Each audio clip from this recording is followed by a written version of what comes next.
Yes, everybody, young Chris here, and we're here for the debut YouTube video. Now, this YouTube, it's going to be me basically. I've got a few ideas for it. Once I get the subscribers, I'm going to start to do watch songs and stuff. But until then, I'm going to be doing fight sort of predictions on cards, stuff like that, lists, just all that really. Any news, just have a rant when I want to, sort of stuff. And today we're starting off with an absolute cracker. We've got my definitive, so everybody else's opinion's wrong, mine's right, my definitive top 10 pound for pound British fighters at the minute. Now, this list, it's it's based off resume, sort of talent, and then also a little bit of star power as well, but I think resume and talent are the first two by far. So let's just get straight into it. I'm going to start off with a few honourable mentions. First up, Lawrence Okolie. Now, Lawrence Okolie's a bit of a weird one. Is he entertaining to watch? Up for debate, isn't it, really? However, he is ranked number one with the WBC. Probably would have been called a mandatory for KBL. Now that he's the champion of the WBC heavyweight division, but obviously now he's failed that drug test. We don't exactly know what's going on with him. But yeah, he has to be in here really, just because of his rantings and stuff like that. Another few honourable mentions I've got: Conor Walker recently just beat Sam Aiton and Pat McCormack by stoppage. He's had a bit of a career resurgence really after them early losses in his career. Kane Gardner, Samuel Antwi, and also Lewis Crocker. But now he's ranked number 8 with the number 8 with the IBF, number 3 with the WBA, and number 15 with the WBC. Now, obviously, Conor Walker, is he the most talented fighter in the world? No.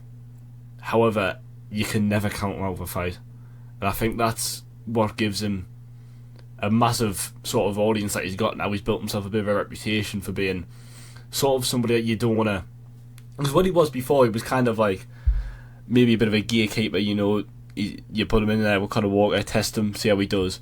But now he's probably the opposite of that. Promoters, and now he's obviously signed with Matchroom now, but promoters probably look at him and think, let's avoid Conor Walker because of the power that he handles, and what he has been doing, what he can do to people now. So I think Conor Walker just had to be in there for the career resurgence and sort of where he's at the minute with his career. Also, Lewis Crocker obviously beat Conor Walker earlier on in his career, and then obviously he had them two Paddy Donovan fights. Now, the first one, I do think he would have lost. However, I do think the disqualification was probably correct, but also it's up for debate. And the second one was a razor tight fight. I mean, it comes down to, you ask 10 people who won between Lewis Crocker and Paddy Donovan 2, and I think 5 people say Lewis Crocker and 5 will say Paddy Donovan. You know what I mean? Former IBF champion, just lost that Lilian Paro just maybe a week or two ago now. Again, it was a razor tight fight. Conor Walker just, not Conor Walker, Lewis Crocker just maybe didn't do enough. But the thing is with Lewis Crocker is he gives it absolutely everything every single time he steps into the ring, and he is an entertaining fighter whether you like it or not. Also, Joshua Buatsi. Now, Joshua Buatsi, he's sort of, it's weird because he's 33 now. Obviously just had a fight of the year it was over a year ago now, but had that fight of the year contender with Callum Simpson for the WBO interim, which was just an epic fight. It was sensational. Got a lot of good wins on his resume. Willie Hutchinson, Craig Richards as well.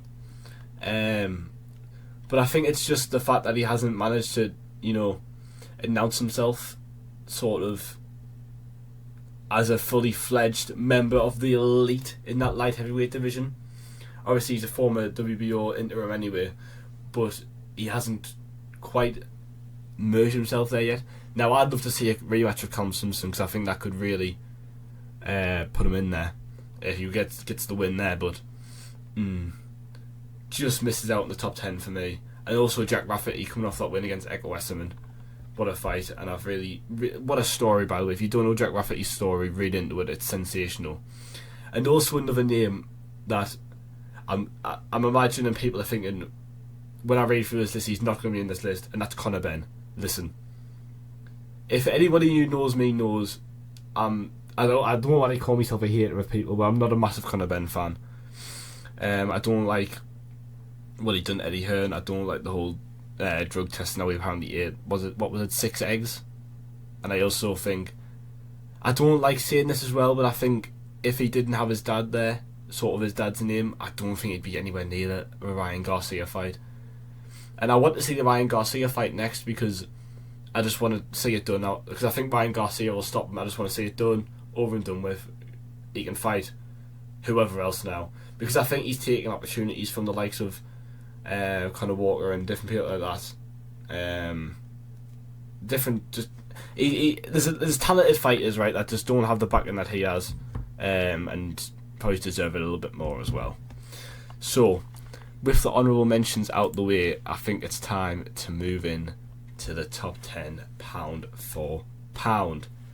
Now, coming in number 10. I know this said on resume, and he hasn't got the resume of maybe some of the other people. However, it's just he can't not be in this list, plain and simply, and that's Moses Talma. He's just beat Jermaine Franklin, the first person to stop Jermaine Franklin. Not only to stop him, by the way, brutally killed him, including AJ, by the way. AJ couldn't stop Jermaine Franklin, and that was AJ's near enough prime. Moses Talma is the real deal. Beat Dillian White in the first round. Beat Marius Watch in the first round. Fury. Anyway, but yeah, Talma just couldn't not be in this list, despite maybe not having the resume of some of the other people in this list. He's had to be in this list because he's so talented, and he is the future of British heavyweight boxing, and he also is the present. You know what I mean? Obviously, Filip Hrgović next is a really tough fight. I mean, if I look at like sort of the top 10 heavyweights right now who aren't champions, excluding Alexander Usyk, Hrgović is probably the toughest, I would say, for Talma. But I think that says a lot about his character. He doesn't want to take, the easy routes. Doesn't want to cherry pick opponents. He wants the best, and he wants to prove that he is the best despite his age. He's just been called mandatory for the IBF as well against Frank Sanchez. Obviously, I don't think that fight's going to happen because he's fighting Hrgović. However, it does just show the waves he's causing a 21-year-old. Ranked number 3 in the IBF, number 1 in the IBA, number 3 in the WBC, and number 1 in the WBO. It's like, it's a bit unheard of for a 21-year-old to do this, and it is just epic to see, that we've got a British fighter coming through just like this. Next, I've got the number 9. I've got Ryan Garner. He's just won the WBC interim super feather against Michael Magnesi, and he dominated him really. 12 rounds. I think the scorecards were maybe roughly 18 and 10. I want to say deserved. He's a former British, Commonwealth and European champion, WBO European that is. Beat Reece Bellotti as well, who's fighting Royston Barney Smith next. And what a fight that'll be. I think Royston Barney Smith is just the real deal. To be honest, I think it was quite close to getting an honourable mention in this as well. But Ryan Garner, number 9. I think it's Shaquille Foster, who's the fully fledged WBC super feather, but it looks like he might be moving up after he's just beat Reuben Ford. So I think Ryan Garner will be elevated to that WBC fully fledged super feather champion, which will just it'll just mean another fully fledged British champion. Another honourable mention I just want to see as well is Denzel Bentley for I think he's the WBO interim. I think that's super middle. Or it might be WBA. One of the two. Just wanted to throw it in there. Completely forgot, to be honest. But yeah, Ryan Garner in the 9. Number 8, I've got Chris Billum Smith. Now, Chris Billam-Smith, he's a bit of a... I don't know where he stands really at the minute. I mean, he's with Zuffa at the minute, just beat Ryan Rizaki in it was a brutal fight. I mean, they were exchanging blows. I think Chris Billam-Smith did deserve to win that, absolutely. And Ryan Rizaki's no pushover at all. Like, he's not. He's a really good fighter. And then he also beat Brandon Glanton, who recently went 12 with Jayat Bhatia, sorry. So that wins is really well as well. And I think the Jayat Bhatia fight is next for him for the Zuffa belt. I mean, I'm probably going to make a video on Zuffa in the future because I could rant on for about 20 minutes about Zuffa, but I'm not going to do that right now. Lost to Gilberto Ramirez for his WBO world title. It was just being beat by Diego Benavidez. I mean, Gilberto Ramirez was no pushover. A lot of people were saying, like, is this too far for Diego Benavidez before that? So just because Diego Benavidez beat Gilberto Ramirez, like, that doesn't take away from Chris Billam-Smith's loss. But take away from loss, I'm trying to say as if he won. But, like, just because Diego Benavidez ran through Gilberto Ramirez doesn't mean that Gilberto Ramirez isn't a good fighter, if you know what I mean. He did unify the division. Beat Richard Riakporhe, who he formerly lost to early in his career as well. Retained his WBO title for that and beat Lawrence Crowley for that WBO title. I mean, Chris Billam-Smith, like we say, we don't really know where he's standing with him because he has to fight Jayat Bhatia next. He can't fight a Diego Benavidez or a Vidal Riley. That would be a good fight against Vidal Riley, but you know, this is the problem with going over Zuffa. We can't really see what world title he's going to win next. But again, beat Jayat Bhatia for the Zuffa. I think Jayat Bhatia might win that. I just think he can have a bit too much for Chris Billam-Smith. But yeah. Moving on to number 7. We have a man who I feel's been a little bit forgotten about the past few months. Former world champion. We have Nick Ball. Now, Nick Ball, former WBA champion, defended it 3 times against Sam Goodman, TJ Dohoney, and what was the other fella's name? Ronnie Rios, that's the one, Ronnie Rios. All good wins. TJ Dohoney fought Noye in a way beforehand. He also fought Ray Vargas for the WBC title before winning the WBA. In a fight that was a draw, but in my opinion, I think he did win that fight. I can't remember what undercard it was on now. I think it was in Saudi, but I did think he won that fight. And he also beat Raymond Ford as well. Like, that's a brilliant win. That Raymond Ford just went up, just fought Shaquille Foster, took him right at the end, majority decision. Nick, that wins he is really well for Nick Ball. And I think he's been a little bit forgotten about recently because of obviously the loss to Brandon Figueiredo. And people were slandering Nick Paul for that loss, thinking like, oh, wait, he cherry picked it. But the reality is he didn't cherry pick it. Like, it was a mandatory defense, which he lost to. And Brandon Figueiredo, like, he's now a 2-weight world champion. Like, he was never going to be a pushover. It was always going to be a hard fight. I mean, the size difference alone was massive. But yeah, I'd like to see Nick Ball probably move up. Maybe a fight with Jazza Dickens would be quite good. And then maybe fight Anthony Kakachi if he beats Jazza Dickens. But yeah, Nick Ball. Number 6, I've got Fabio Wardley. Now, I think a few people might think this might be a bit low for Fabio because obviously people might think, oh well, he only just lost. Like, how is he this low? But that's not really where I'm coming from.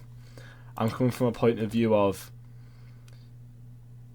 he's beat Joseph Parker, beat Justice Hooney, beat Fraser Clark, beat David Adiele. Great wins, but I just think there's people ahead of him with better wins in their respective divisions. Now, I think we have to talk about the Dan Dubois fight because he did get beaten badly in that fight. Like, I just don't. It wasn't close for me. Like, I know he knocked down Dan Dubois twice, but I don't think Dan Dubois was necessarily hurt when he got knocked down. I think it was more a flash. Well, I mean, even the second one, he took a knee, didn't he? I'm pretty sure. I'm trying to remember back. I think he took a knee. But I remember the first one, I think that was a bit more of a flash knockdown. Dan Dubois just ended up... He knew what Fabio Wardley's plan was, and that was to throw the big right. And I think that... Fabio Wardy's main strength in that fight, I think, ended up being his weakness. I think Dan Dubois he had the ability just to avoid it, knew when it was coming and stuff like that. He also beat Joseph Parker. Now, the Joseph Parker fight's a bit of a weird one because it's another one of them fights where he got outboxed in and he stopped his opponent late. However, I am on the board of, I do think it was a little bit of a late stoppage. I don't think Joseph Parker was in desperate need to be pulled out of that fight. But again, I'm not trying to take it away like he did, stop Joseph Parker, which is a fantastic win. Fantastic win Joseph Parker is, because he's a brilliant boxer with an unbelievable resume of his own. I think we've got to take into consideration with Fabio Wardy the fact that he's came through the unlicensed scene as well. Doesn't have a massive amateur background. Doesn't have any amateur background. He's not like a fighter who's won the ABAs a couple of times, maybe won a couple of Europeans, maybe competed at the Olympics. He had none, lad. He literally come through the unlicensed scene and he become a world champion. You know what I mean? It is what it is.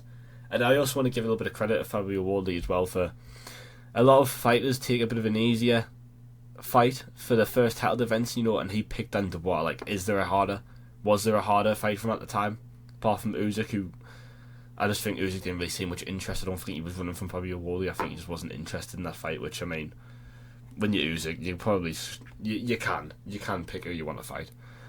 So to pick Dan Dubois, full respect to Fabio Wardy, embeds. Is that the word? Embeds what a British boxer should be. Class act, former Commonwealth, British and European champion as well. So yeah, that's Fabio Wardy in the 6. Now, in the 5. Oh, I just realised I think I've made this list 11.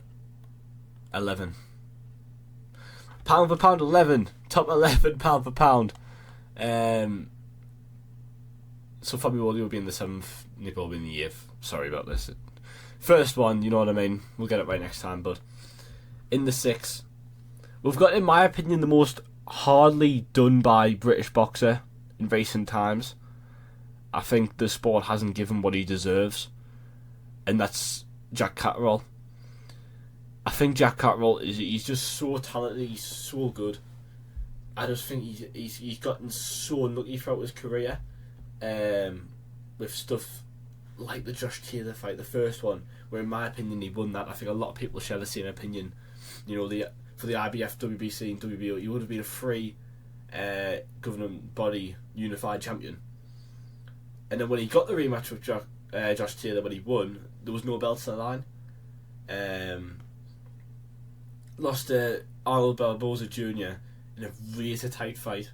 It was a split decision in the end for the WBO interim title, which I think was probably just a bit of a kick in the teeth to him, really. He's got a couple of good wins going for him as well. Like, he's a former British champion, beat Regis Prograis, just stopped Echo Esserman, not just, but I keep on saying just as if it wasn't like 9 months ago now. But now he's a WBO regular champion, just a random belt that the WBO made up, effectively an interim champion, I believe. But beat Shakram Gyasov, who was a little bit avoided by Rolly Romero, and Jack Catterall went in there. I think he won every single round, to be honest. I think he boxed superbly. And I think the thing is with Jack Catterall is a lot of people sort of don't like him because he's very defensively sound. And I think now Jack Catterall is starting to add a little bit more pressure, a little bit more front foot fighting. And I think he's now really entering the prime of his career. And I think he's going to be really hard to ignore. I really hope he gets the Rolly Romero fight. I don't think he's going to, though. It looks like he's going to fight Teofimo Lopez. But I think Jack Catterall, I think he deserved so much more than he's getting from the sport. And I do think he will end up being a world champion, fully fledged one day. I fully believe that. So yeah, moving on next. In my number 4 spot, we have none other. Wait,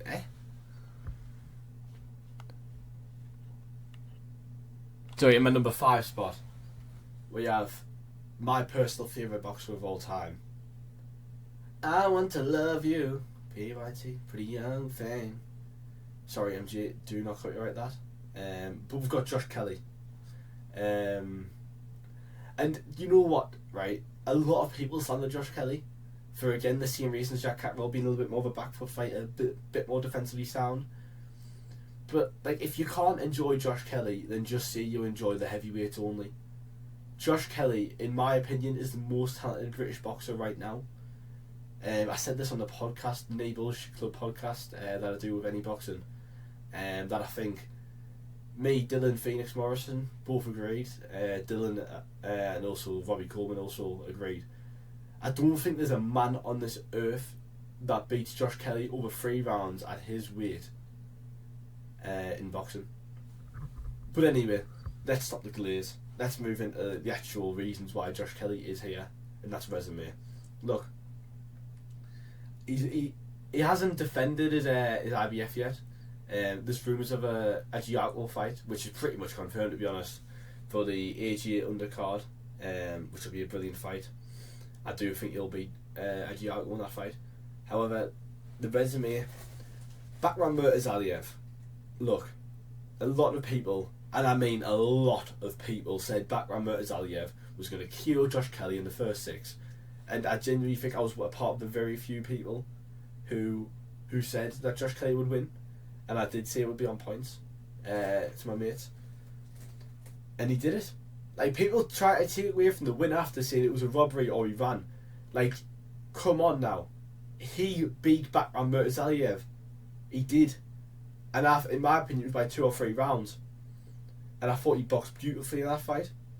And I really think now... listen, I'm going to put my neck in the line here, right? And I'm going to see it. Josh Kelly will edge Boots Ennis. Look, I've said it. I've put it out there now. I do think Josh Kelly edges Boots Ennis now, and I'm going to give me reasons why. Boots Ennis just beat Xander Zayas, right? Xander Zayas stood in front of Boots Ennis and tried to bang with him. Josh Kelly will not do that. Josh Kelly won't stand in front of Boots Ennis and try and go punch for him. Josh Kelly will move around the ring. He'll stop Boots Ennis from getting in the rhythm, and I think he'll edge out a razor sharp position. Look, and if he does lose to Boots Ennis, I will say, look, fair enough. You know what I mean? Boots Ennis is a pound for pound great at the minute. But I just think Josh Kelly will beat him. Anyway, look, I'm waffling too much about Josh Kelly. He's a former Olympian. He's beat Ishmael Davis. It was by majority decision, but like, he did beat Ishmael Davis quite comfortably, apart from the final few rounds. Beat Troy Williamson for the British title. His only loss coming to David Amansanya, and that was really probably a bit soon for him in his career for the European title. He got stopped. However, I do think it was the right decision to pull him out of that fight, because I think he could have had some serious damage done to him. But then since then he's moved up a division, and he looks unbelievable at the minute. Look, I'm going to need to move on because I'm just glazing at the minute. Right. Number 4. I think a lot of people are going to think this is probably going to be a bit low for this lad. But I'm going to go Hamza Shiraz. Look, in terms of star power, I think Hamza Shiraz is probably up there with has the most potential to be an absolute superstar of British boxing.